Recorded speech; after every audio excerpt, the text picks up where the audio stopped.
exactly what I've been saying for quite some time. I agree, TP. Wandale's a go-getter. That's a fact. Yeah. That's a fact. And I don't know about y'all, but if you ever played football before, we all know that one guy that was short and small, It but was a beast. his And heart fast. was unmatched. You And know fast. what I mean? The size of the fight, or a dog in the fight, is the size of the fight in the dog. That's Yeah, a fact. Nope. absolutely. No, I agree. My only issue with Wandell from when we drafted him was whether or not he could stay healthy because of his size. And it looks like he's doing fine with that. But for at least the last, I would say at least the last 2 seasons, he's probably been our second best receiver, only behind Neighbors. Absolutely. If my wide receiver core next year is Isaiah Hodgins, Wandale Robinson, Malik Neighbors, I'm happy. Yeah, I'd take that. I'm fine with that. Set the Well, the bar thing, higher. well, the thing is, Wandell isn't meant to be the guy that he's forced to be right now. Hmm. Like, I don't look at Wandell as somebody who's supposed to be the number one or even the number two receiver. He just has to be that. So I kind of want more in the receiving room, but that's not me trying to, shoot at Wandell. It's just I think that we could do better, and I think that if Wandell is that third or fourth receiver, then we really cooking with hot grease. You know who Wandell kind of reminds me of? Danny Amendola. Ooh. No, that's Okay. Wasn't big, wasn't overly strong, but ran really good routes, was hard to bring down. And everybody just kind of like just waved him off. But he had a really good career. What I round did we think get Wandell's Wandale going to be very similar. I think we got him in the second round. in the second round? It's either second or Yeah. third. I think when Second round, we traded up to get him. yeah, I think when we got him, I think Shep was on his way out, and I had a feeling once we got him, I was shocked to see that. I think Shep stayed around for another year, but then after that, obviously they didn't resign him. Hey, Keefe, what's up, man? I see you down there in the cut, being quiet. What's your thoughts on Oh, yeah, yeah. No, I'm just listening, man. Yeah, I kind of thought that too. I was thinking like, once the year is over, would you pay Wandale? Would you cut Darius Slayton? Would you draft a wide receiver in the first or second round? The Giants, they got some choices to make, man. I wouldn't want to be Joe Shane or the next GM. These are some tough choices. You know what I'm saying? Me personally, I like Wandale, you know, but I don't know if we got enough production out of him to pay him 15 million. You know, What more do you need to see? Hey, I'm sorry, but he's I've, been producing more than Slayton has. I know, but Slayton, what he's like 6 million a year. 12 I million. mean, yeah, you know what I'm saying. And so Wandale, 12 to mil. me, I do like Wandale, but he does have a lot of drops. Neighbors, he has way too many drops to be a number one too. I mean, That's crazy. I That's don't know, crazy work. man. It's Yeah. it's just some tough choices, man. That's all I'm saying. I think what you got to look at with Wandale specifically is how he's being used, not just the results as well. We talked about Right. with the issue with the defensive scheme with the players right now with the new DC. Look at what's going on with him, how he's being used this year to last year. His depth of target right now is about 9 yards. Last year, it was second lowest in the NFL at 3.8. Yeah. This is why he had so many catches and like no yards last year. He's finally being used right. So I have no problem giving the guy money. You know what he kind of reminds me of? An even shorter version of Wayne Corbett. Mm. That's Yeah. good. Yeah. Like Yeah. that's where he reminds me of. Hold, Like he's hold a up. guy that's he's Wayne Corbett, was that the Jets? yep. Yeah, he was a Okay. Jet. Okay. Like he's a steady receiver. He's a Robin kind of guy. He's never going to be a Batman. He's undersized, plays with a lot of heart, always finds a way to get open. And that's just what he is. But the Okay. Giants just haven't really had a way to know how to use him. And we all know that chances are, I mean, who knows? Maybe they somehow convince Kafka to stay as OC next year, but I doubt it. But if we have a new OC coming in, that needs to be part of the interview process. Is how do you plan on using the guys we have? And that includes Wan'Dale Robinson. No, And sir. there needs to be a set plan like that. Because you Let me can't ask put this him as a question. security blanket like he was last year.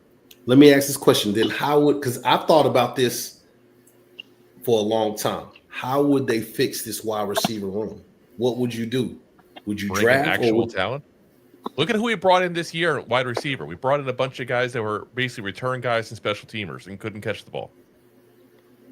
would you go free agency then?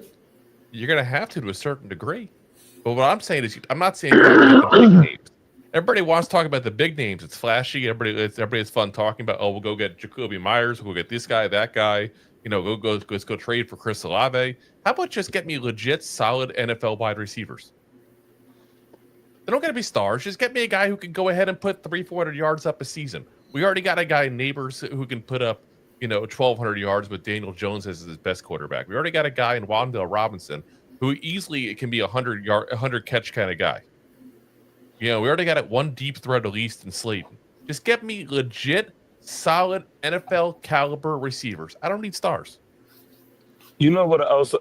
While we're people are talking gonna about get receivers, someone else who I want to see more is Gunnar O. Yep.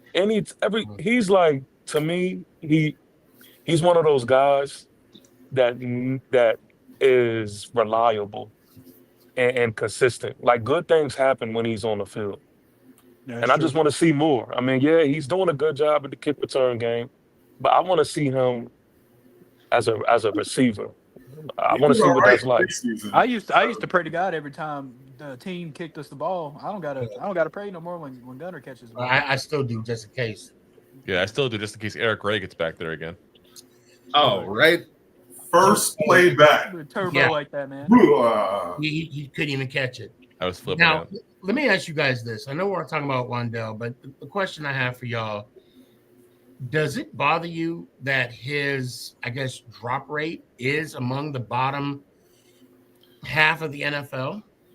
Who won? Yeah. Bottom half? Yeah.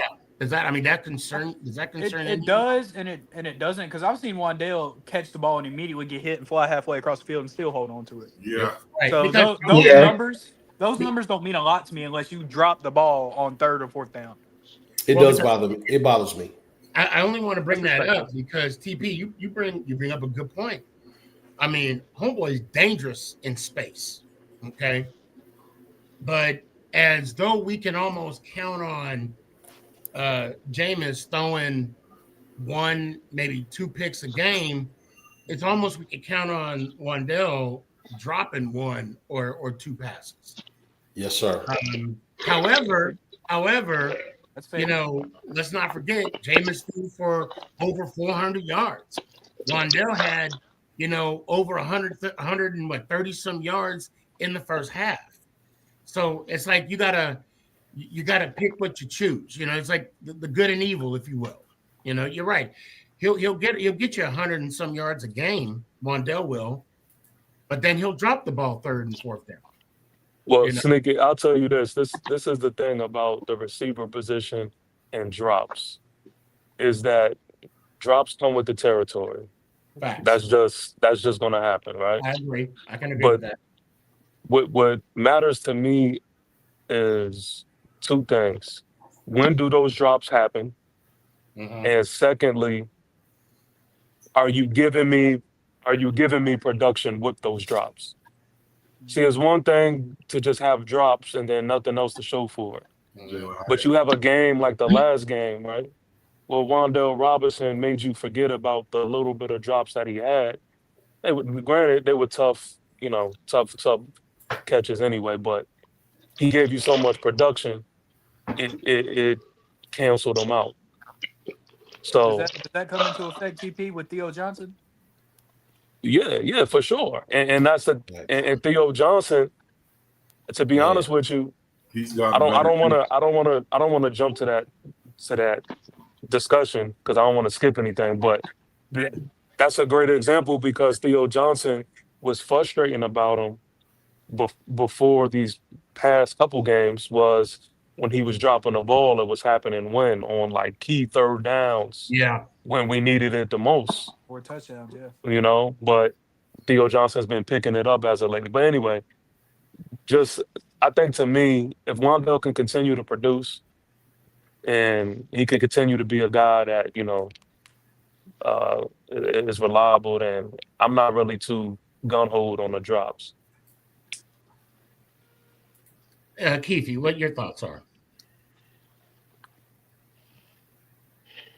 The drops, they do concern me. I'm not gonna lie, because I don't think we have no real good hands catcher on this team.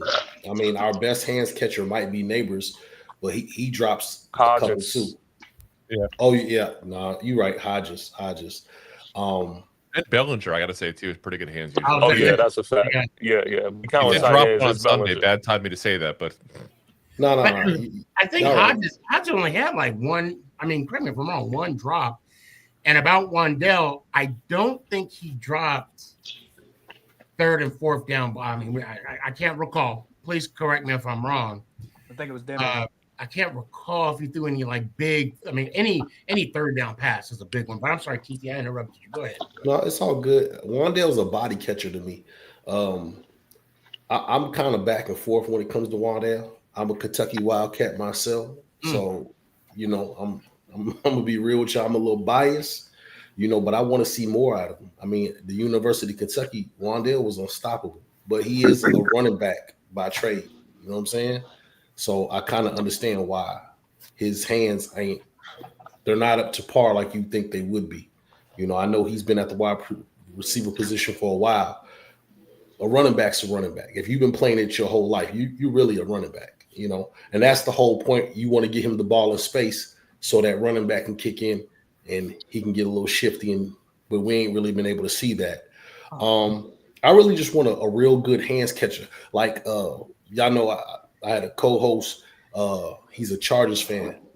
That dude, I mean, I can't stand Keenan Allen, but Keenan Allen is the epitome of a hands catching, route running machine. If the Giants can get their hands on somebody like that, not that guy, because I don't like that guy, but if we get our hands on somebody like that, man, Jackson Dart could have a good career, man. That's just what I'm hoping for. So Keith, I have an unpopular opinion, right? Mm-hmm. I don't mind a body catcher. Okay. Just as long as you catch the ball. Yep. Yeah. I can understand that. I got you. I got you. He's talking though, because how many times have we seen like the ball bounce off the pads, or you do want to see a clean, come on. I mean, I don't. Yeah. Diamond. You want to see a diamond all the time. I mean, that's like you're not gonna see that all the time. But The problem I have with body catches is their catch radius is way smaller. Yeah. The quarterback got to put it on them for them to catch it. Versus if it's a little off, hands catchers can still get that. Got to get near it. Yeah. Just got to get near it. I'm gonna. Let's be honest though, that Wandell has the hands the size of a GI Joe doll. Oh. Another thing, though. Let me say this real quick. Grip. As a quarterback, okay, I didn't say former, but as a quarterback, I love a hands catcher. I don't mind. You're right, TP. You're 100% right. All you gotta do is catch the ball. But I do like the versatile effect of having a hands catcher where they catch the ball rather than wait until it gets into the box. I mean, there's Beckham Jr. Because the first thing you're taught catching the ball is catch it, look it in, and tuck it in, right? Yeah. I know we saw the NFL films of Jerry Rice as he's talking and catching the ball, he's tucking it in, you know. But at the same time, and I think that's something that can be practiced. I think Wandell could be that arm catcher type wide receiver, but still, I mean, his radius is not as wide as say a Malik Neighbor. We all got to remember, gentlemen. His hands are 9 inches. I did look it up. So it's actually pretty large for somebody his size. 79% of wide receivers that go to the combine had bigger hands than him. But we also got to remember, there's nothing wrong. I mean, I don't have no concerns with it because we all got to remember, everybody drops the ball. Yeah. Well, Everybody. Out this too. Whether you are hands hands catcher, body catcher. Everybody drops it. Body That is snatcher. true. That's true. Everybody drops the ball. I do want to say though, I do want to make it clear. I'm with Keefe 100% because if you look at our receiving core, right, you have Malik Neighbors. He's not as good of a receiver he is. He's not somebody I would necessarily consider a hands guy, if that makes sense. And it's a receiver thing, and it's kind of like I don't know. It's kind of weird. You got to know his game to understand what I'm saying, right? Like he makes beautiful big time catches, but he's not somebody who just is like this handsy guy. That's for one. For two, Darius Slayton, he's not a hands guy. Man. Wandell's not a Man. hands guy. The in the receiving core, the only guy that we really have that is a hands guy is Isaiah Hodgins, Crazy. and maybe a Gunnar O. But Not, outside of that, we don't have it. but So not to cut you off. A hand guy. Hang on, not to cut you off. Jalen Hyatt used to be a hands guy until he got to the NFL. Until he got to the NFL, he used to catch with his hands at Tennessee. I mean, I he don't know still what tries happened. to catch with his hands. He just I don't blame. But I don't Hyatt blame can't. Hyatt. I blame the. I blame the what do you call it? The development. I don't think they develop half of them players on that team, on our team. Half. You're being very generous right now. I'd say it's at least 90%. We don't. Well, Oh, yes. here's- I'm not trying to be generous. Fuck them. They all need to get fired. What's up, Money Mike? Appreciate you, fam. He said we should have never signed. Say he meant re-signed. Yeah, I think he meant re-signed too. I'm 50-50 with this. Can we get Hodges on a cheap deal? Can we do that? Can we do that? I would like. I mean, look, I do hate to say this. I mean, I do like Slayton. But I mean, if we had to choose between the two, Hodges and Slayton, I'd have chose Hodges. TP. I want to add. I want to talk about Hodges too for you as well.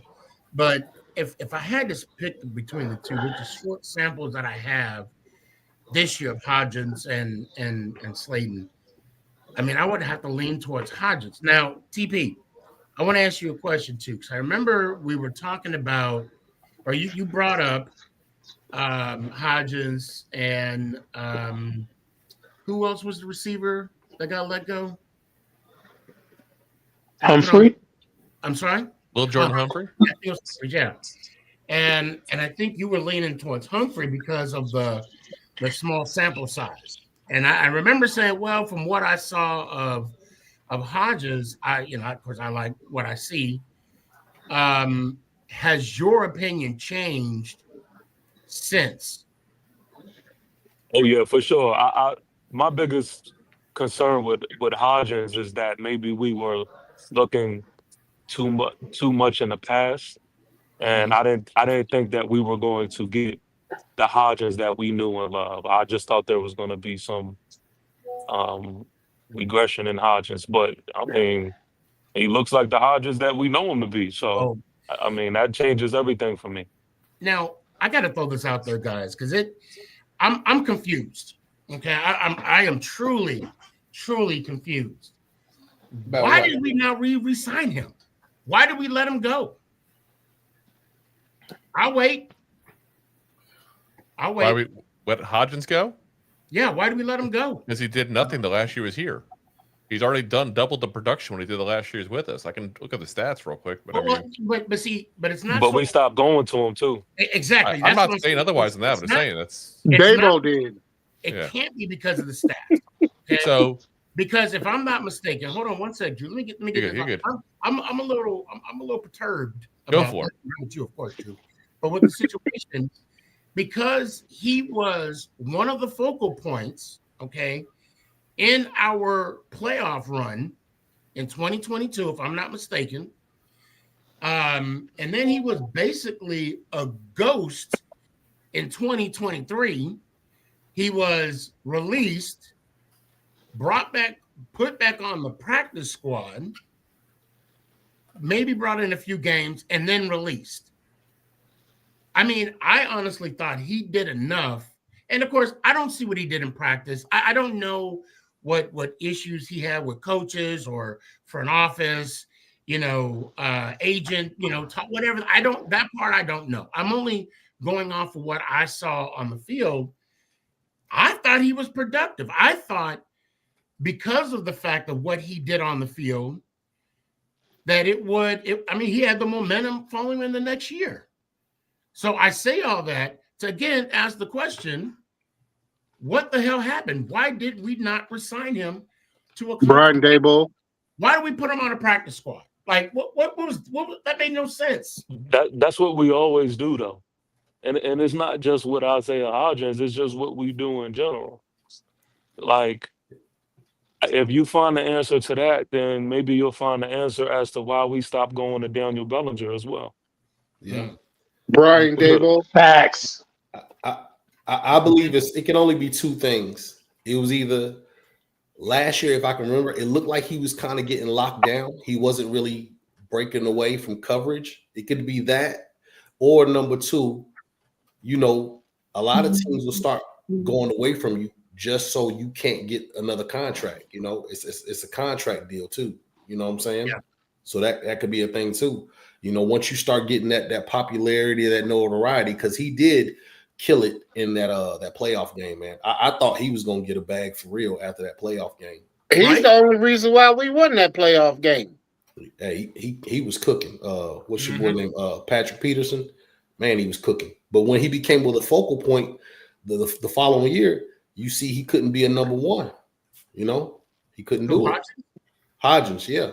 Yeah, I don't see him. I mean, and it's no slate to him. No, he's not a number one though. Yeah, he's definitely going to need. No, say like. I think the following year, I think that's what the Giants thought he could be. Yeah, I thought that would put. I mean, but see, for me, I look at the production of a Slayton, and I look at the production of Hodges, and I'm like, I Slayton has gotten re-signed multiple times. Okay. And to his defense, rightfully so. We may disagree with that. But I think the production that Hodges had awarded him a similar contract. I'm not saying get paid more or less. I'm just, like you said, I thought he was going to get the bag as well. Drew, I mean, I see you doing some research. You got anything to add? Oh no, I'm multitasking as always. My brain's always okay. But I mean, I'm listen. I mean, I like Hodgins, but he is what he is, guys. I think we're overplaying what this kid is right now because he's come in and given a little bit of spark, which he's done before. But that's what he is. He's a little spark. He's not somebody you're to expect to do good year in, year out. Drew, I will respectfully disagree. I will say I wouldn't say a spark. I'll just say he's consistent. Is he? I think so. I mean, and again, I'm not going off of numbers. I'm just going off of eye candy from what I'm able to see on the field and what I can recall from our playoff run. I think what he is I think he's someone who's a spark who works very well specifically with Kafka. Because if you look at what's going on with him for his career, he did nothing with the Bills, really. We got him off the practice squad. But didn't really do much with them time-wise at all. He had 4 catches and 41 yards in 2 seasons with him. Then he goes on with us. Kafka's making the play call in the 22. 33 catches, 351 yards, and 4 touchdowns. We all know how he's a beast in the playoff game against the Vikings, too. Then 23-24, all of a sudden, Daboll puts his hands in that offensive play calling cookie jar way too much. Changes things up. He's got 230 yards in 23 when it was going back and forth. In 24, when it was 100% Daboll, he had 2 catches for 12 yards. Then he goes to San Francisco, can't make it out of camp. Then he goes to Pittsburgh, can't make it on the active roster. Then he goes to us back with Kafka play calling. All of a sudden, couple games, he's got 7 catches, 99 yards, and 2 touchdowns. But that tells me that's all we need. I could care less what he does anywhere else. But what happens with Kafka next year, man? But then we treat it accordingly. But right now we have Kafka. Oh yeah, listen, use him up this year by all means. But I'm just getting at the fact is you got a guy who works in one particular offense so far that you've seen. That's it. But he hasn't worked in every other offense he's been in. with multiple different teams, multiple different coordinators. But at the I'm same only time, speaking from the perspective of Kafka. If Kafka is our OC, or let's say hypothetically he gets the head coaching job, like I feel like that's good enough. It works. Yeah. oh, Now, 50%. granted, if Kafka is gone, then I think you do have to evaluate that. But I'm only speaking to the fact that right now Kafka is running the offense and he's doing a pretty damn good job at it. H-Town said this during the watch party, and I wanna reiterate this because he said it today. Kafka shows to be able to have a team prepared and competitive, but will that be enough for the next season moving forward?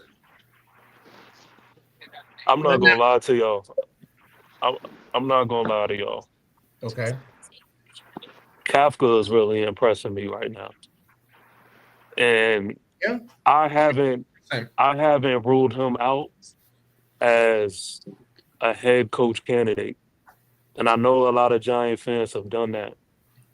But even if we could keep him as the OC, I would absolutely love it. But Kafka has impressed me to the point that where I hope that there's a future.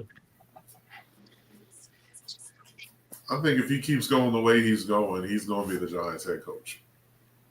I agree. Yeah. you know, And Cam, I'm not I will impressed. I say think this. if Kafka wins 3 out of these next 5 games, he'll more likely end up being the head coach.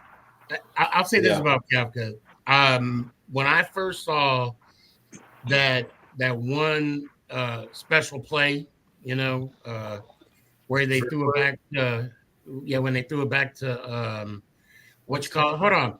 Tanya, good seeing you. Good seeing you. It's been a minute. Where you been? When I saw that, of course I'm like, don't be cute. And then of course Wandell was wide open down the field. I'm like, great call.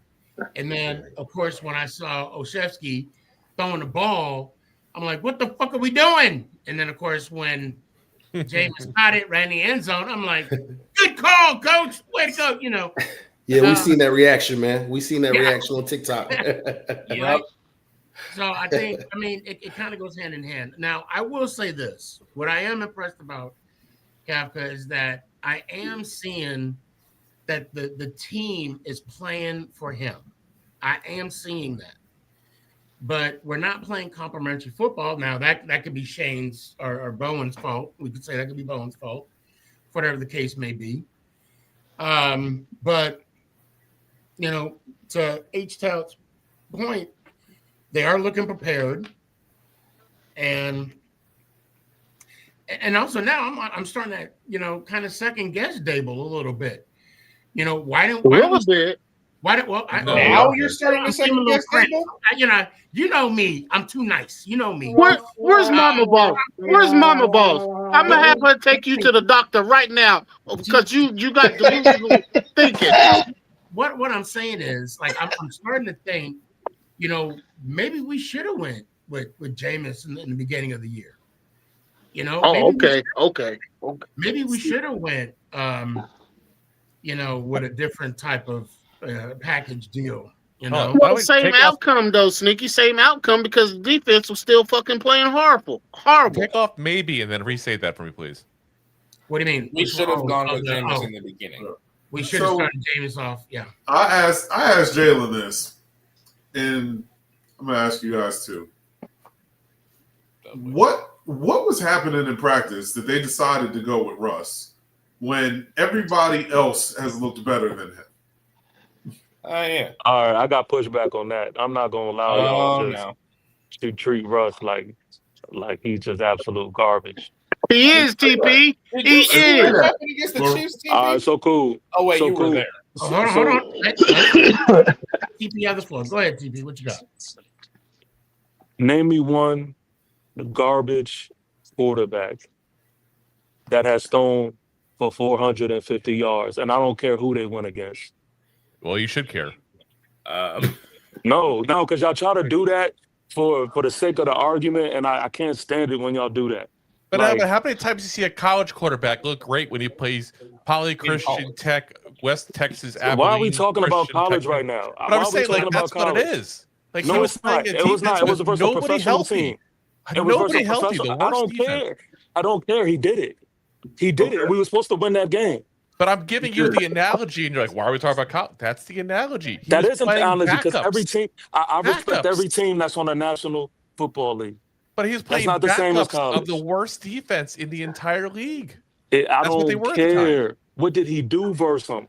Because Right. I know other We know teams what that play. Russ I know other teams that went against that same defense and didn't look as good. They didn't. Okay, Oh, so you're saying hold on, Harlem Kid got one for you, Matt Flynn. I don't know if he threw for 400 yards, but I know he threw for 6 touchdowns in a game. He did. threw for over 500 yards. In that got game? that big contract. Yeah. Jimmy Garoppolo.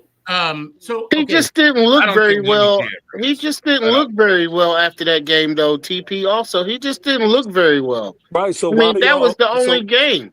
So how come coaching is not a factor in that case, but it is a factor in everything else? I'm not Like saying you don't think coaching? Well, that's my point. You don't Coaching think wasn't a coaching? factor. His age is a factor. He's done. He's toast. He's done.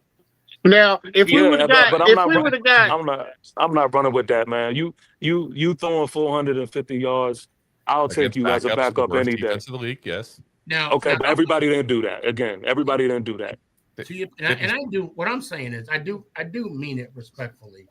I think it was wrong. I'll say this. I think it was wrong for the Giant fans to boo Russell when Dart went the tent the same day that Coach went the tent for. I think that was overreach. Yeah, that was wrong. I got no hate for the guy. I respect what he did in his career. It's just he's done. I'll say this about Russell, and this is to Russell's fault. Okay. And we could say that, it's coaching. We could say what it is. However, his downfall was when he threw that ill-advised interception in Dallas when it was still second down. Okay. It was, his fault when we went against Kansas City, and he did not play his I'm saying I should say partially his fault because it's 11 people on the field. He did not look good when we went, and I was rooting for him against Washington. We couldn't even get in the end zone while we were in the red zone with him. And again, you're completely negating the fact that we got outcoached, and that's what I don't like. I'm saying, like, right now, but he has to execute. He could be partially to blame. Okay. However, he was part of the preparation. He was part of the game plan. I mean, damn, not even a touchdown. And we were in the red zone. Not even a touchdown. I mean, y'all said the same thing about the same quarterbacks in the past. Like he's not the only quarterback that failed in the system that he was in. I'm talking about Russell Wilson on day one as our starter, and then I'm talking about the Cowboys game. Okay, that he shouldn't have thrown that pick. Yeah, I know, because you don't want to talk about you still don't want to hold the people accountable. And then you still don't. And then I'm saying he needs to execute. And second down, and you're gonna throw an ill-advised interception in overtime. Well, I know we're not talking about the Dallas game. The Dallas game is supposed to be a W. No, I don't want to. yes. I don't want. He went off. I agree with you 100%. But you and I both agree in the game of football, it's not how you start, but how you finish. Okay, so when Dart does it, he gets the excuse because he's a rookie. What are you talking about? Oh no, hold on. Jalen, please, bro. I'm not talking about Dart. And no, we're talking about quarterback play. No, hold on. Because he's done the same thing. I'm talking about Russ right now. Because I'm staying in the guardrails with Russ because of what he did on the field led coach to make the decision to go with Dart against San Diego. Had he would have played better ball, either coaching or poor execution, I'm sure he would have been in that Chargers game. And that's just my opinion. I can't say it's fact because I'm not, I'm not in the locker room or whatnot. But I'm just saying the poor play that he had resulted in him being on the bench. And I think I can land my plane with that. All right, so I'll just feel as this, and I'll land the plane here as well. Yeah, please go ahead. I feel like we lack consistency when we refuse to shine a light on the lack of coaching. I'm not here trying to say that Russell Wilson is like should be this QB1 and it's all great or anything along those lines. But I'm also not gonna sit here and act like he is more garbage than like what he really is. We've been outcoached in all of those games that you're referring to. We've been outcoached, and it would look pathetic. And that Chiefs game was a prime example of that. It was a clear showing of us being outcoached, and it wasn't just Russell just sucks so bad. It wasn't that just black and white. And I just don't understand why Giant fans just consistently just let the lack of coaching just be swiped under the rug. But we've seen 3 quarterbacks, and he's looked the worst of the 3. You haven't seen Jameis with Coach Dable.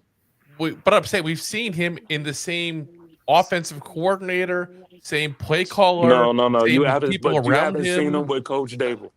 You have not seen him with Coach Dable. I don't dispute that, but I can't make that scenario happen. And again, I'm basing off of his play. I'm not saying he's trash. I'm not saying he sucks. And I am putting the onus on coaching. But at some point, I mean, we also got to hold the player accountable as well. Okay, and I think Russ needs to be held accountable. As well. I understand that, but again, I just don't agree with acting like Russell Wilson is the trash of all trash. Yeah, again, y'all did the same thing. People did the same thing. No one said that. Yeah, I'm not saying that. I'm saying he is trash the way he plays now, but I respect what he did in his career. Exactly. So why we acting like that wasn't the narrative? Like, why are we playing like that? Did you even listen to my question? I'm not talking about you. Did you just hear what Drew said? No. What did he say? I said he is trash the way he plays currently, but I respect what he did in his career. Exactly. So what are we talking about? So stop saying he didn't say something that y'all are alluding to. Y'all were just about to hop on the whole just Russell Wilson is the trash of all trash. He's toast, dude. Ask anybody that's seen him play in New York this year. Ask anybody who saw him play in Pittsburgh last year. Ask anybody who saw him play in Denver the last years before that. No, with Pittsburgh, he absolutely killed us. I seen it with my own eyes. I don't have to ask anybody. He killed us. What quarterback hasn't killed us? Look. I'll say this. I'll say this about Russell. I said the same thing about Daniel Jones. I don't know. Yes, and what happened when he played real teams now? They had the cakewalk of a freaking schedule at Indy. No, man, he's winning. What are we talking about? Trouble. He's winning. He's having trouble. He's not having trouble with shit. He's winning. What are you talking about? The team is winning. Daniel Jones just lost to Kansas City. Yeah, Daniel Jones is not even on the Giants right now. But I want to say this about Russ. All I'm saying about Russell is that, and I like the guy. I don't want you to think I don't. I like the guy. However, there was a reason why they went too dark. I'm not going to say I can't speak for everybody. I can only speak for me. That's all I can do. I respect him. I was rooting for him. And I mean, multiple times in this podcast before the season even started, I even said I don't want to see Dart till Las Vegas, till the Raiders game, and that's just to give him team reps because we've already clinched the playoff spot. But unfortunately for us, Russ wasn't the guy. Now, is that his fault? I don't know. Was that the coach's fault? I don't know. But what I do know is that he just did not produce on the field.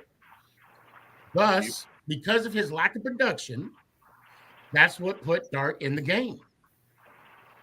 And I want to follow your point, Sneaky. You know, and this goes to what you're saying, TP. Look, I get it. You want to make the argument of coaching, right? So with that in mind, right, he definitely had a better coaching staff than what we've had on the Giants when he was in Pittsburgh. If Russ was so much that guy, why did not Pittsburgh keep him? Now, hold There's on. flaws. There's flaws in his game that are apparent now that are coming out as he has gotten older. You know what I'm saying? Like at a certain point, when you hit a certain age, man, your skill level starts to decline. Not taking away anything great that he's done in the past, but if you get moved from team to team to team, and those teams that you are on have better coaching than what the Giants have had, and they're getting rid of you. That's not coaching. That's an execution standpoint. Now I'll say this from as a grown man. Is he asking me a question or? Well, I gotta. I'm gonna add. I'm kind of push back a little bit on something, and I'm sorry, TP. I'll let you have the floor, and I do want to get everybody else's insight on this because you know what, and on this, I want everybody to say something about Russ. Okay, he had to leave Denver because he was going to knock Sean Payton out. Let's call it like it is. I'm sorry, if a grown man yell at me like Sean Payton did him on the sideline, we gonna meet in the locker room after the game, coach. Two, I'll say this about him going to Pittsburgh. Look, he took that team to the playoffs. They could say what they want about him. Hey, I took him to the playoffs. Next. Now, while he was here, he lacked production. Now, I do also want to say something. Tanya had a good point here. She said, I still believe they sabotaged Russ to get Dart in. And I will stand on that hill. They wanted to get Dart in because that was who they wanted. Well, they mean Dable, to be fair, and felt like he would save their jobs or job, because Dable. The coaching was mediocre at best, and we know it. He wasn't the 22 dabs, true, and Bowen should have been gone before dabs. Yes, I totally agree. All right, I TP, agree with that. I agree with that.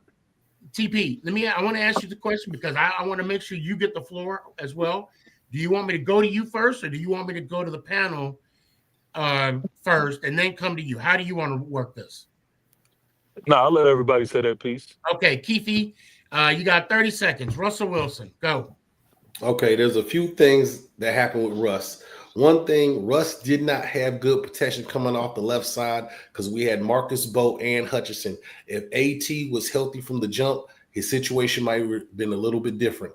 And Russell Wilson does not use the middle of the field, nor does he use the tight ends. That's why Pittsburgh really overlooked at him and got him out of there. Plus, he wasn't getting Pickens the ball, so there was a little bit of back and forth back there. Russell Wilson is not the best form of Russell Wilson as he is right now because he is a man who is soon going to be a Hall of Famer, and he was making business decisions. But Russell Wilson is not washed.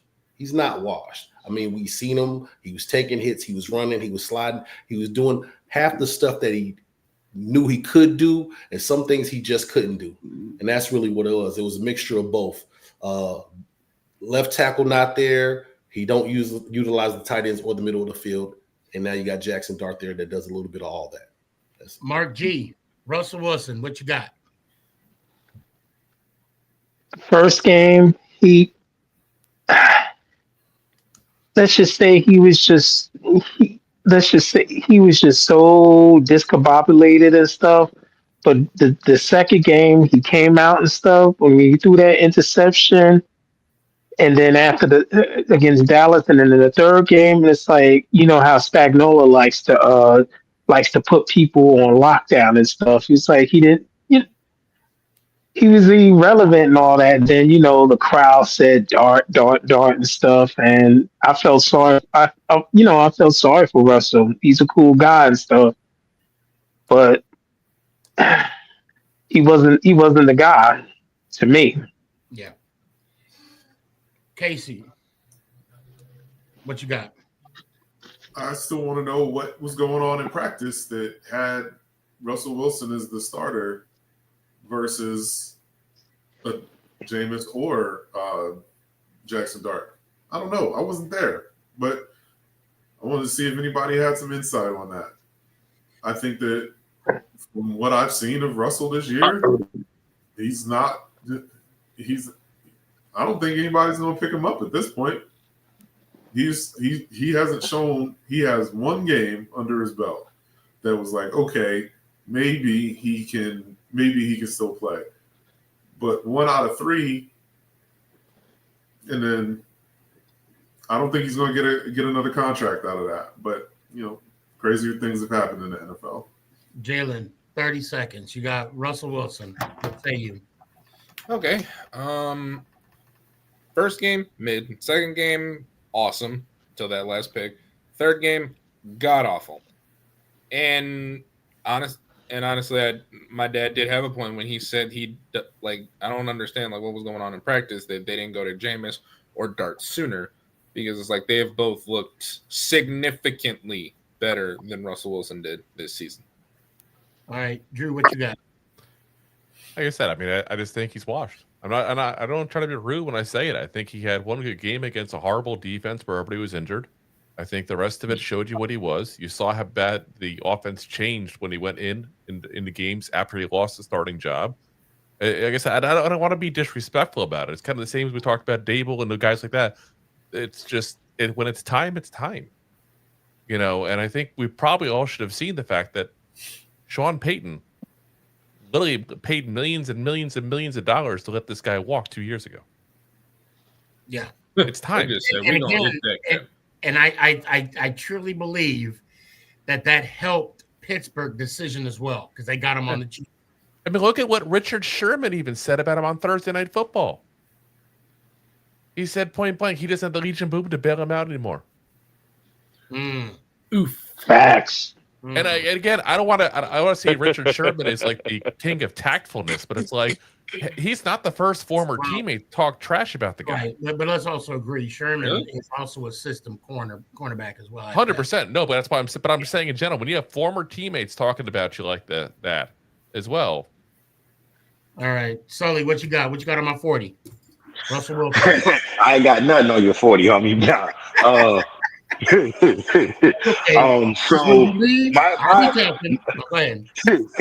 So my pushback on that is, okay, so I actually used to live in Denver. I listened to the Denver media a lot when it came to Russell Wilson. And a lot of the story that came out in Denver was how Russell Wilson alienated himself from other teammates. And this was before Peyton even got there. Okay.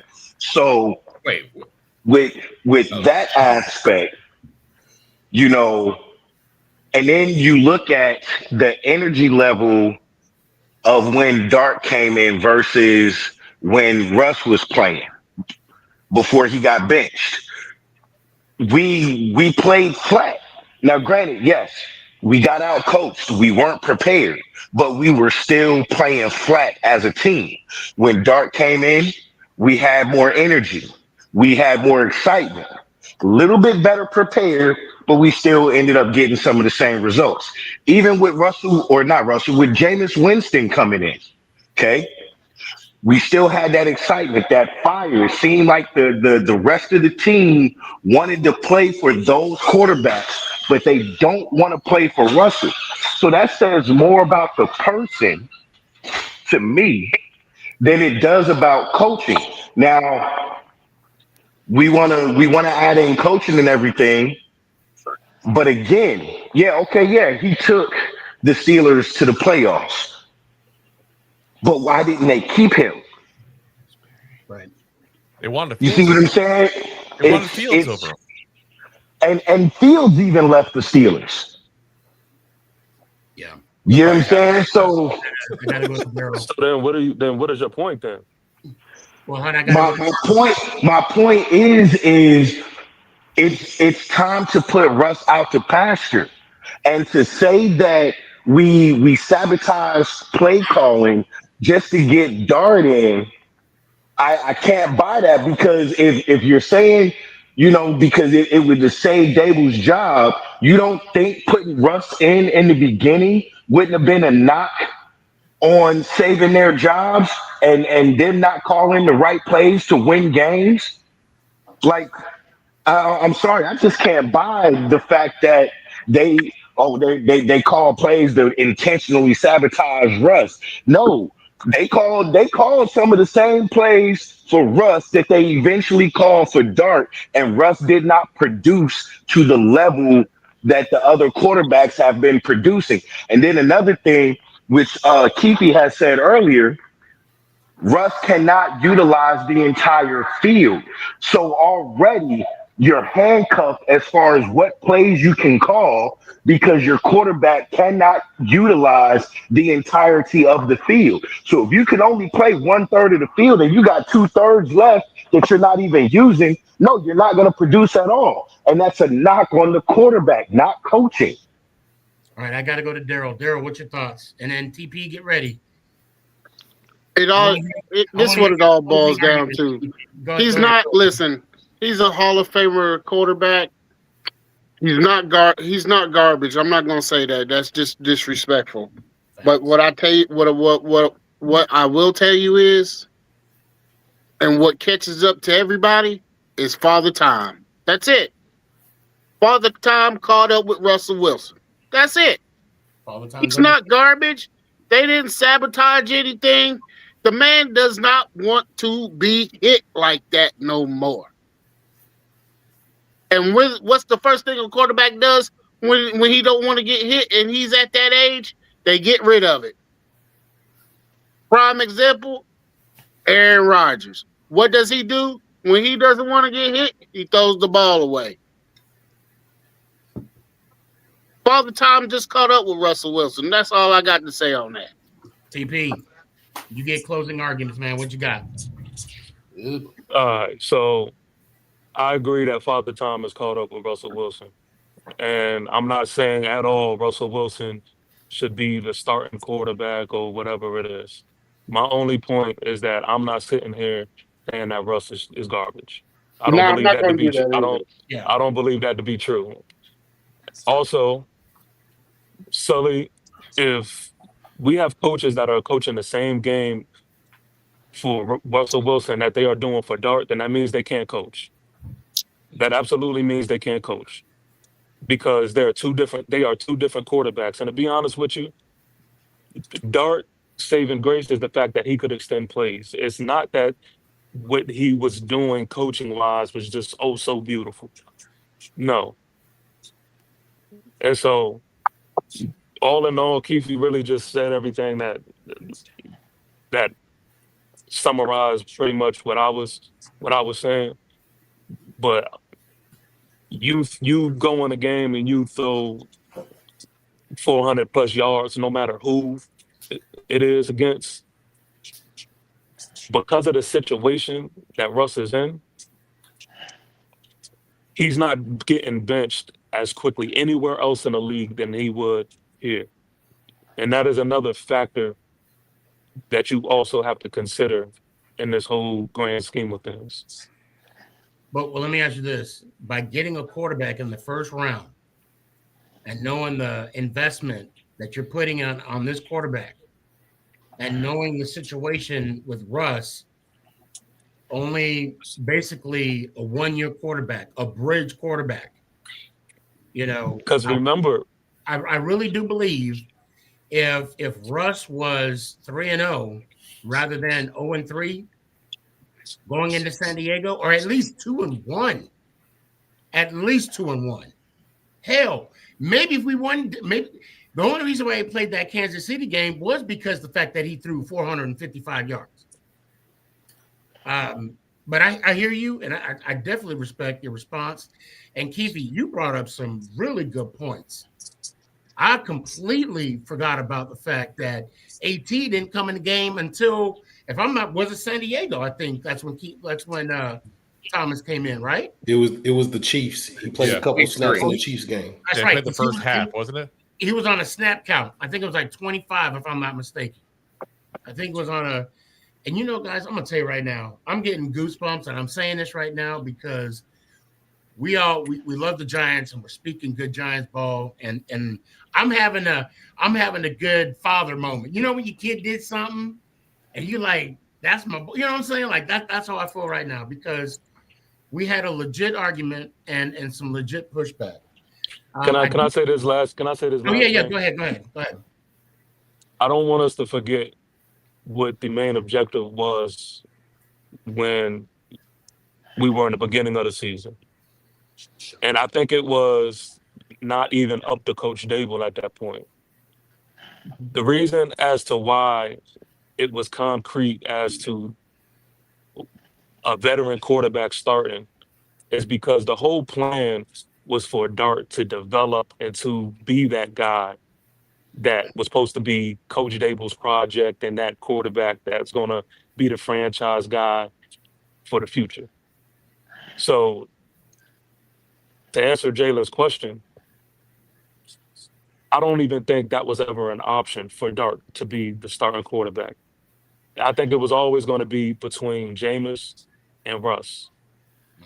Now, from the sample size that we did see in the preseason and certain things that was going on in camp, Russell Wilson showed veteranship throughout that time and things that you could take and pick from. But there were a lot of things that we did in the offseason, whatever, that we scratched and changed and all that other stuff that when our offense got going, it wasn't the same. But anyway, I digress. I do want to say this, and damn it, TP, I want to get that last word, but I want to give this last word to Tanya, and then of course we'll definitely move on. Tanya says, this is what she said. Y'all gave DJ 6 years and Russ 5 games. LOL, wild. Hey, to that, the only thing I can say is we gave DJ 6 years because at that time we really didn't have any other option. Well, And we gave and have Jackson Dart sitting behind him. at 6 years, Right. yeah, That's so 6 true. years and like And 7 different coaches. right. And the reason why we didn't give Russ that leeway is one, yes, they had the coach was on the hot seat, and two, at this point, we're tired of losing. Granted, we're still losing, but now we're losing differently because last year the offense wasn't putting up as many points as we are this year. So it's and we know the NFL is a what have you done for me lately league. And to be quite honest, you know what I'm saying, whether it's coaching or whether it's the players' production, Russ was not producing. So they made the move because they had the rookie quarterback that they were so in love with. So I want to. No, he was just trying to save his job, is what he was trying to do. Well, That's yeah. why he put Jackson Dart in there, and then end up trying to kill him. Mm-hmm. I do want to ask this question. Now this is our 5th game now that we've had the lead, and it's been a collapse. Okay, and to top it off, fellas, we are officially eliminated from playoff contention. Thanks a lot. You know Shane what I Dog. believe, Sneaky? You know what I believe? I believe if Mike Kafka was the head coach from the beginning of the season, Shane Bowman would have been fired after the damn Dallas game. Straight up. You know what? I'm gonna quote Kanye. I guess we'll never know. I guess we'll never know. One thing I do want to ask, out of the 5 collapses, okay, let me hold on. I had it up. Hold on. So the 5 collapses are Drew, unless you beat me to it. Hold on, I have the picture here. Because I'm like, you gotta be shitting me. We had the lead in each game, Sneaky. Oh, here we go. I got it right here. Okay. So collapse number 1, Dallas Cowboys. We led 37-14 in the 4th quarter. I don't know that we could call this a collapse. What? It was a meltdown. I was gonna say, what was Absolutely meltdown. the lead when we played Dallas? Yeah, I said what I said. I'm sorry. 34 to 7. 37-34. My apologies. Okay. Oh, Yeah, I was seconds like, wait a minute. I know we didn't have a lead that big 14 against Dallas. Hold on. We had 14 seconds left. Yes. 37-34 against the Saints in the second quarter. We were 14-3. Yep. The Denver Broncos game 26-8 with 5 minutes and 19 seconds left. Yep. And I'm still traumatized from that game. The Chicago Same here, Bears Sully. game. Shout out Art. Oh, and that dude. We were up by 10 20 to with 10. 3 minutes. With 3 minutes and 50 seconds left. And of course, Detroit, with Detroit, we were up 27 to 17. 27-17 with 10 minutes and 57 seconds left in the fourth quarter. And of course, yes, it took overtime. Good. Out of those, I mean, to me, I know what my answer is. Okay. If we were to compare all 5 of them, I mean, I don't want to say what's the takeaway because the takeaway we lost. And Shane Bowen is terrible. How could you define?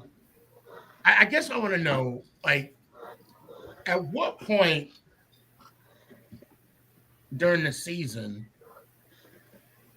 when we got the lead that you're just that I don't know about you guys, that you're just sitting there thinking, yeah, I'm not sure about this. Well, I'm gonna tell you. Oh, go ahead. The Denver game was it for me. Once we lost that lead in the Denver game, like that was 19 points. 10 points is nothing compared in comparison. So True. we got to have a 20-point lead in the fourth quarter with 5 minutes to go, and then maybe I'll be like, okay, we're gonna win this game. But other than that, like I have no faith. Although now with Shane Bowen gone, maybe, but before I had no faith in the Giants with a double-digit lead in the fourth quarter. yeah. TP, you were saying something? Oh, I was gonna say. I mean, for me, it definitely the Dallas game was definitely one of them. I think the Denver one was just a nail in the coffin, but the Dallas game because I mean it's a divisional game for one, and particularly it was versus Dallas, a team that we just absolutely struggle every year to beat, and so it was disheartening to know that we was in a position to win that game. I mean, there's still nothing excusable about not winning that game. And for us to lose again, divisional rival, I feel like that was a huge loss. And then, I feel like there was so many good performances in the game, especially Leak. Thought that would have been like a real like statement game for him. And it kind of got washed under the rug because we didn't get the win. So And let's like not that forget, one. Wandell also went off on that game too. You did. Yeah, as well. 8 for 142 and a tutty for Wandell that day. I'm advocating for what's the name to get the head coaching position. I just Captain? like what he's done for the past 12 weeks. Was he part of the losing regime? Yes, he was. But has he turned this offense around? Yes, he did. Yeah, for sure. So, Daryl, so what was the one game that kind of I'll say broke your heart? I guess the word I'm looking for. Games don't break your heart when you already anticipate and see what goes on week after week. If it happens week after week, you don't have to paint me no picture. I know what's going to happen. But what really done it for me? The New Orleans Saints game is what done it to me. Because that was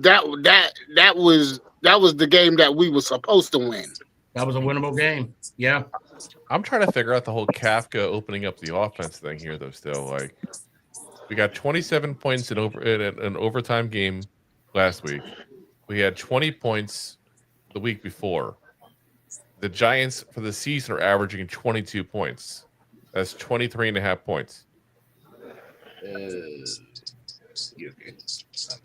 Well, what are you asking? No, I'm just saying. I just don't think it's that much of a difference in the 2 weeks we've seen. It's too small of a sample. First off, Drew, but why you always go to I think stats to it's tell you a full well, story to some shit? No, You we absolutely well, kill me with well, that's a that. see, part of the story. look, No, me because too. you're missing Well, elements of it. You're missing hold on. key elements of it. We need a numbers guy, and Drew is the numbers guy. Okay, and there's nothing wrong with that.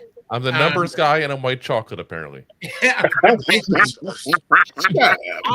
like, because I myself, It I'll tell you straight up, I'm more of an eye candy, right? It's How it looks on the field. And I know where Daryl is coming from because it looks like this offense is more productive. It looks like this offense is running up and down the field.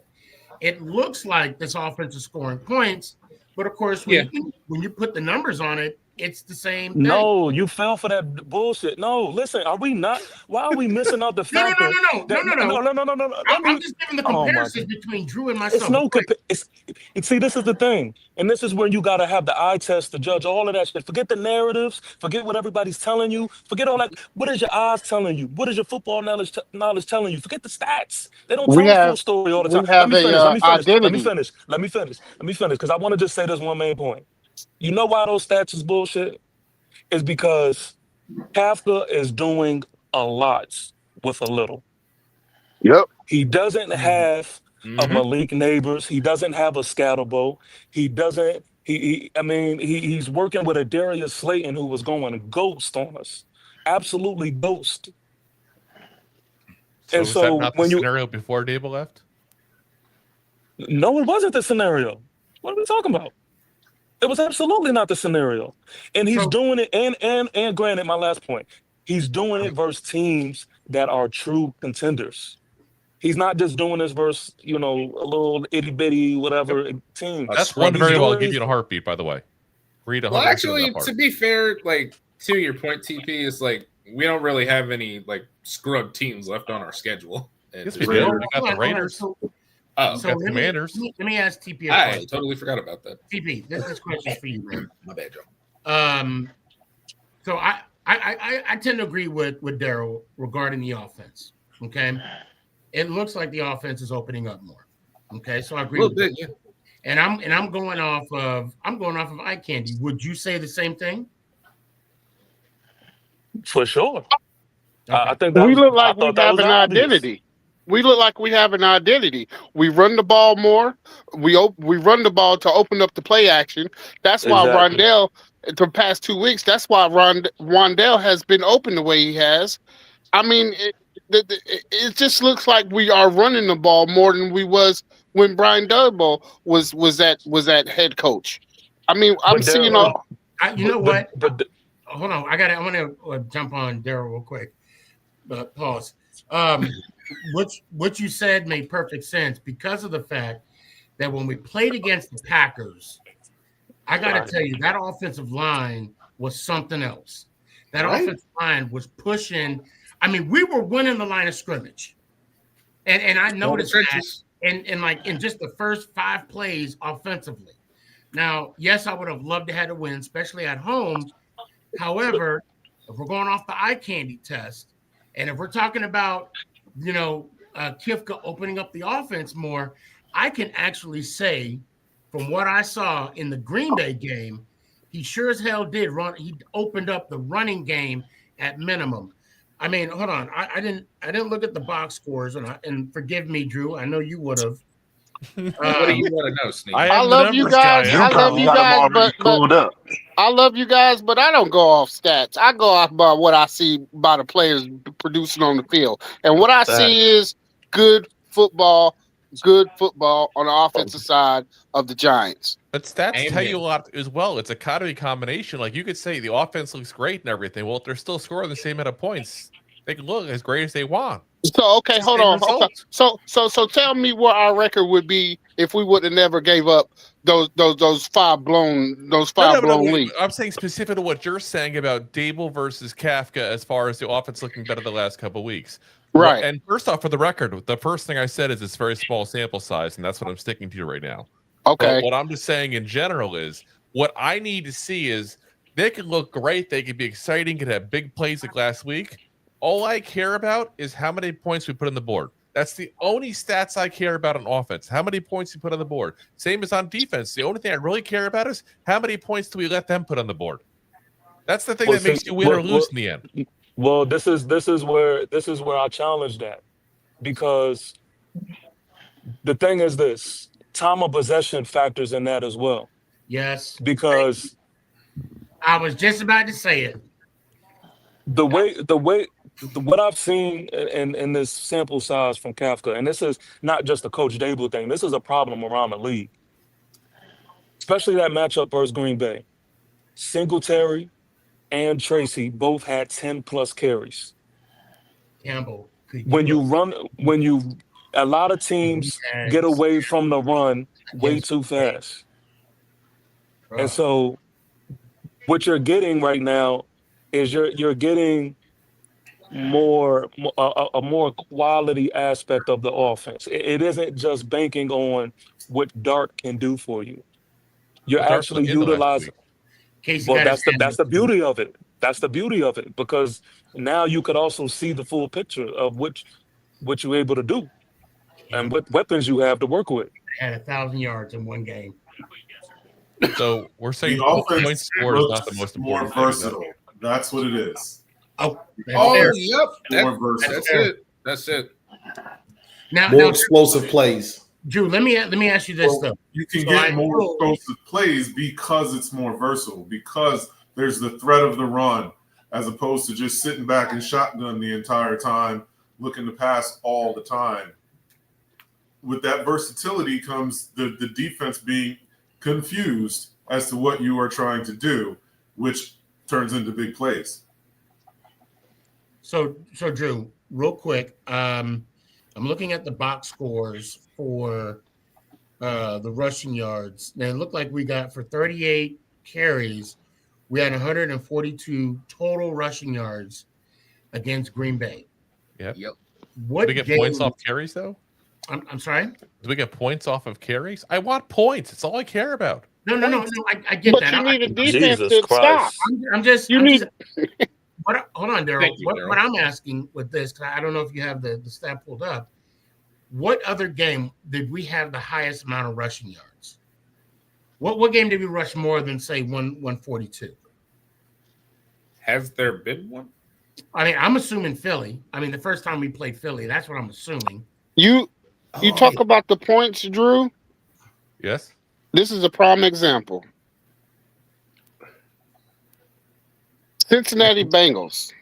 Okay. They put up all the damn points they want to put up, Yes. but they won't they can't win because they don't have a damn defense. Yes. And what did I say? All I care about in offense is how many points you score, and all I care about in defense is how many points you let the other team score.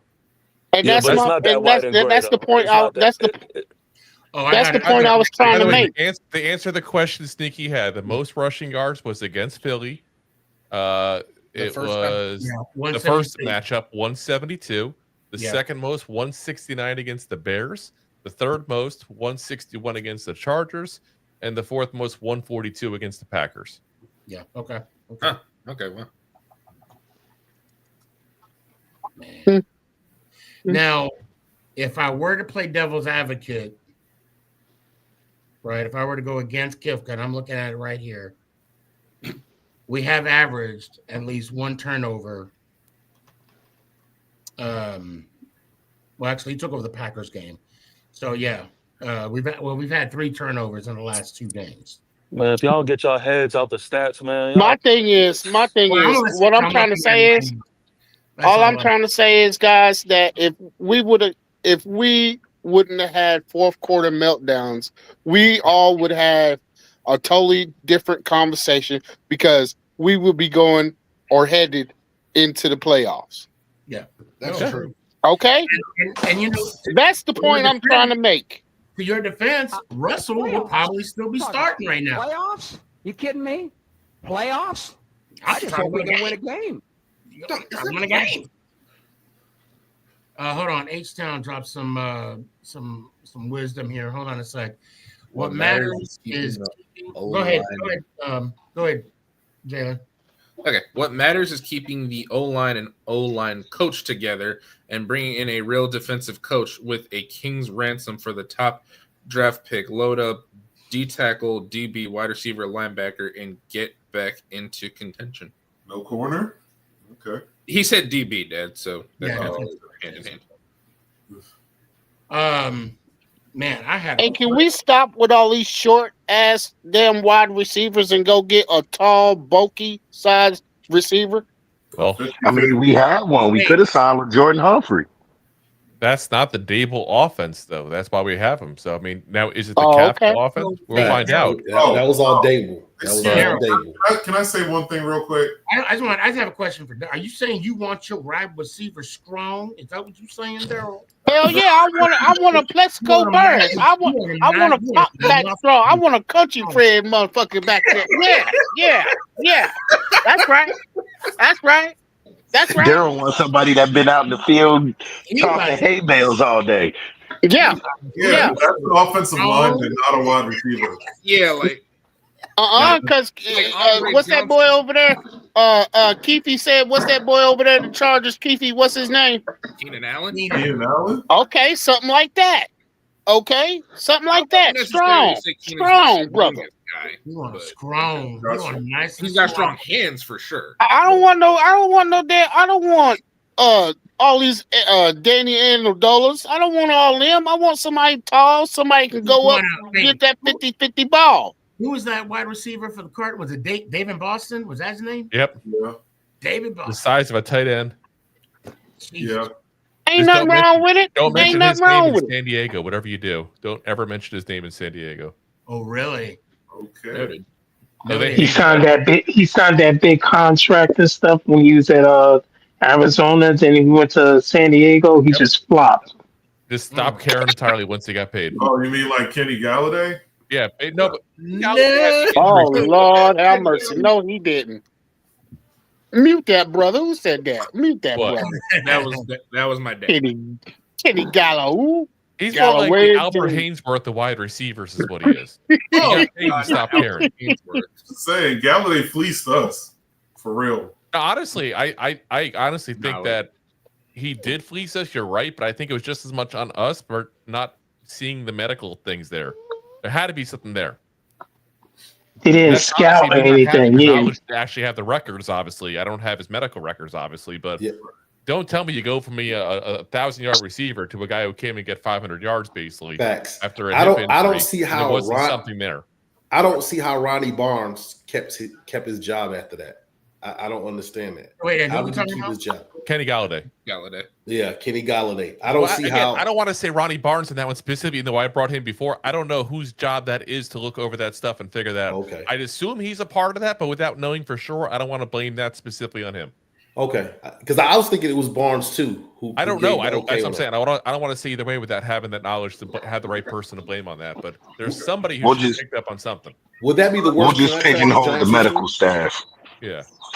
Okay, Would that be the so worst I got contract? one more question before I head out of here, gentlemen. I got one more question before I head out of here. Drew says 2 games. I say 12. I say 12 weeks. Drew says 2. I think 12 weeks is plenty enough sample size to say that Mike Kafka has worked his way into the head coaching position. I say 2. Yeah, I say 2 because it's only been 2 games that he's acted as a head coach. But hold Those on, other 10 gentlemen. games, he was the Where are we getting OC. 12 from? Where are we getting 12 from? Reason why I say 12 is because he's been calling the plays from day one this year. Yeah, but that's not what the head coach does. Yeah. You know, I just Well, want not always, anyway. Let me rephrase that. I'm just hoping we can win a game. Yeah, that's normally not that coach's job. But I'm really hoping we can win a game. Daryl, we'll start with you because we'll start in the show. Well, I said my piece, Nikki. Yeah, go ahead. You got I said my piece. Okay, well, I said it. I just want everybody on this panel. I'm glad we got together today, and everybody.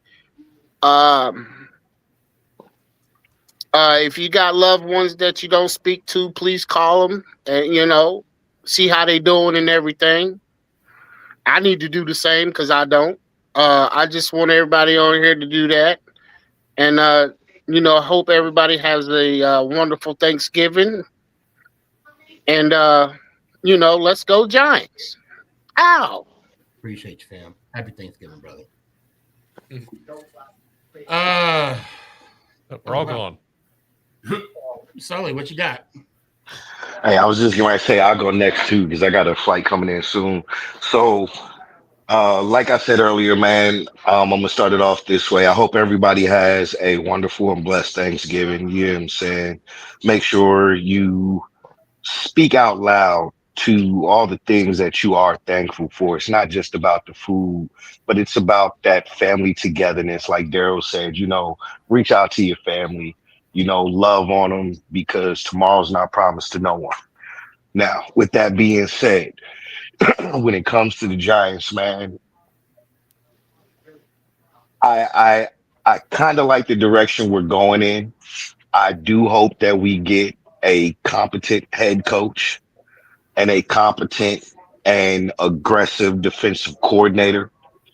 Um, if Shane is still going to be our GM, I hope he can nail this draft because, in my mind, this is going to be his most important draft because this will decide truly the direction of our Giants moving forward.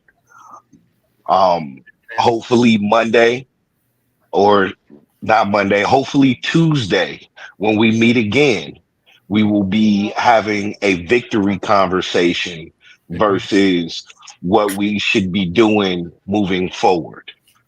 Um, I gotta let me hear it one time, man. Love you guys, man. Let's go Giants. Out. I don't mean to cut you off. My apologies. Have a happy Thanksgiving, fam. Jalen. All right. Well, I guess I don't really have that much to say, but I do like the direction that the Giants are going in. I mean, hopefully, if we can pull off an upset against the red-hot New England Patriots in Foxborough come Monday night, well, I wouldn't I wouldn't be mad about that at all. But but also, I guess to wrap up my final thoughts, I just hope everybody has a safe and wonderful Thanksgiving. And well, yeah, that's all I got. All right. Let me hear it one time. All right. Love y'all boys. Let's go Giants. Ow! Appreciate you, fam. Have a good one. Happy Thanksgiving, brother. Oh, Mark G, what you got, man? I just want to wish y'all a happy Thanksgiving. I hope we just get come next Monday night. We just get this win. It's like 12 in a row. We lost on for the last couple of years. So let's just upset the Patriots and have a victory Tuesday with Sneaky G next week. That'd be nice. Enjoy your Thanksgiving. Is that Banks right there? Yeah, call Banks. Okay. All right. I see you. All right. Yeah. Until then, let's go Giants. Ow! Appreciate you, fam. Happy Thanksgiving, brother. Be good. Casey, what you got? Oh, I got two things. One, can we stop calling Brian Dable a quarterback whisperer? Because from what I've seen, he's only whispered to Josh Allen, and that's it. Whispering sweet nothings in his. Go Just ahead. saying. He was supposed to be the quarterback whisperer. The only quarterback I've seen perform that well under him was Josh Allen. So I don't know. Like I said, the defensive coordinator now looks like he's aggressive. I want to see what that looks like because I think that's going to help those DBs, those young DBs, because hopefully they won't have to cover as long if the defensive coordinator is calling more aggressive plays. We've made mistakes. We know what we need to fix. I think this offseason, not just the draft, is going to be really, really important if Joe Shane sticks around. I think that he should know at this point exactly what this team needs, and he should be looking at right now how to get it. But other than that, happy Thanksgiving. Don't eat too much, and let's go Giants. Ow! Speak for yourself. I'm definitely gonna eat. I'm getting fat and happy, fellas. Keithy, what you got, man? What you got on my 40, man? What you got? All right, man. I'm really just hoping Mike Kafka can get the job done. I hope the defensive coordinator is aggressive and this team shows up, shows out, and pushes us out of the top 10 in the draft. And I kind of really hope Mike Kafka stay. I'm gonna just be honest. And if he doesn't stay, I'm a Giants fan. I'm not opposed to Mike McCarthy. You know what I'm saying? Mike McCarthy, he's known to get teams to the playoffs. Listen, we got to get to the playoffs before we try to win the Super Bowl. So I just want us to get back to decency by any means necessary. And look, Sneaky, if you do have a show on Thanksgiving or after or whatever, listen, I'm trying to see everybody's Thanksgiving plate. I ain't even gonna lie. I'm fat like that, you know what I'm saying? So if you have one, I'm definitely gonna be here. You know what I'm saying? So let's go Giants. Ow! I appreciate it. Wait, I'm gonna show everybody my plate. Y'all don't know what I'm eating. Yeah. Man, be good. Drew, let me hear it. What you got? So yeah, everybody happy Thanksgiving, everybody, their families there. Want to say lively talk today. I loved it though. But the great thing is all love on my side, all love on everybody else's side too as well. It's great that we have a group that we can get together, we can discuss things, we can not always agree, but we can do it with respect, and we can still not, have any issue with anybody else. And that's very rare with a group of people. Seriously. So I love it. So again, everybody have a great holiday.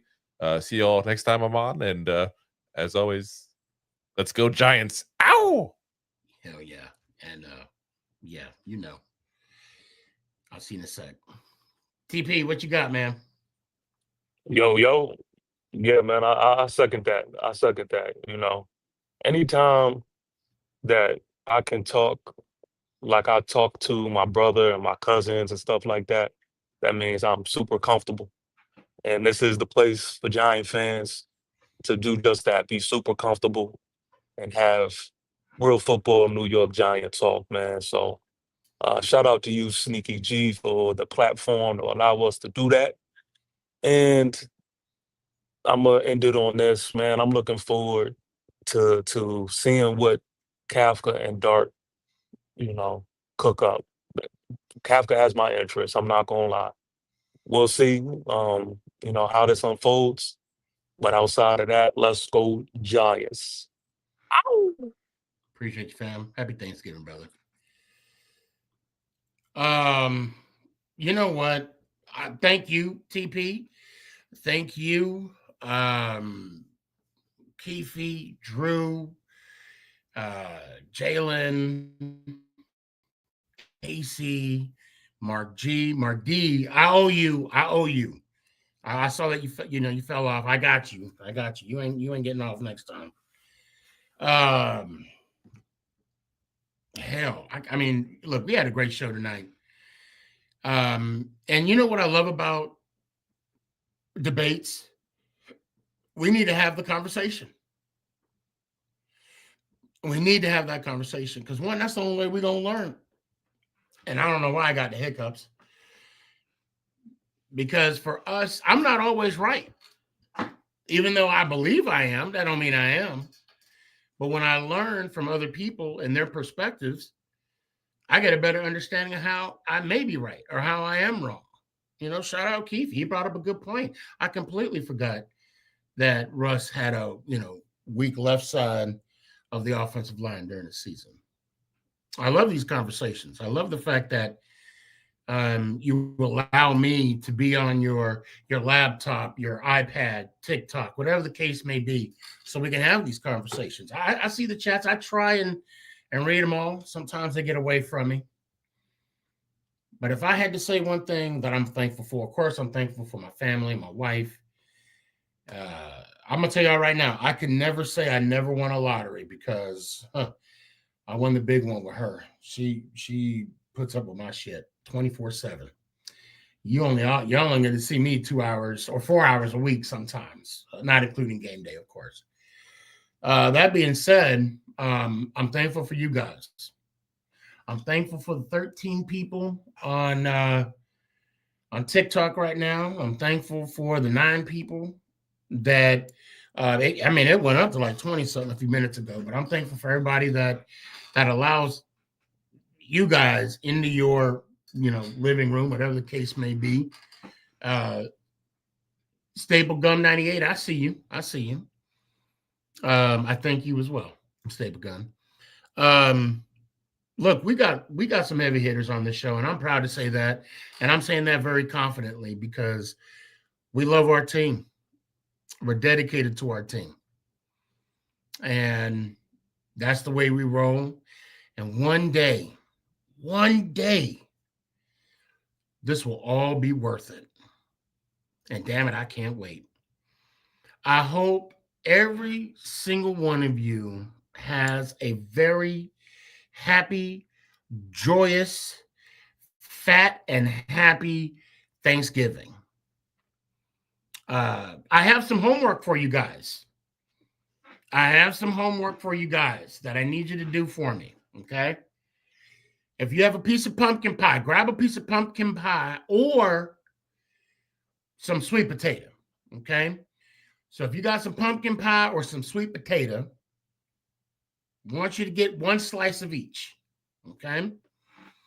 And then I want you to cut a small piece of the pumpkin pie off and then cut a piece of the ham, slice of ham, right? Put that together on the fork and take a bite. You're welcome.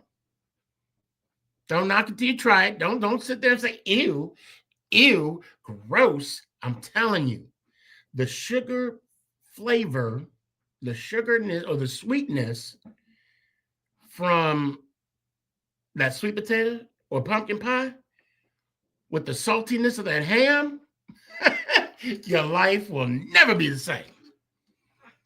But I'm thankful for you guys. I want to thank you for allowing me to have the show, talk football, and of course, talk about my beloved New York Giants. And Ronnie, I don't care what they say about you, bro. I got nothing but love for you. Shout out. You can stay there till you're 105 if you want. I don't care. That's just me, my 2 cents. So Monday night, we're going into Foxborough. I wonder if Tommy gonna cook him up some cutlets while he's out. Well, anyway, man, can we get a win? Can we get a win? That's all I want to know. And we'll find out Monday night.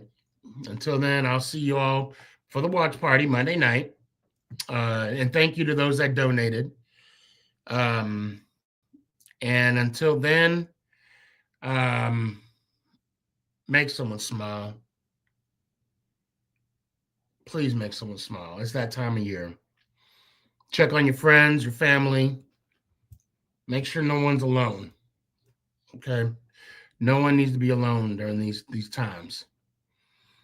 And please keep your damn hands to yourself. And as always, let's go Giants. Ow! Is this thing on? It's your boy Stefan, a.k.a. Sneaky. Yeah.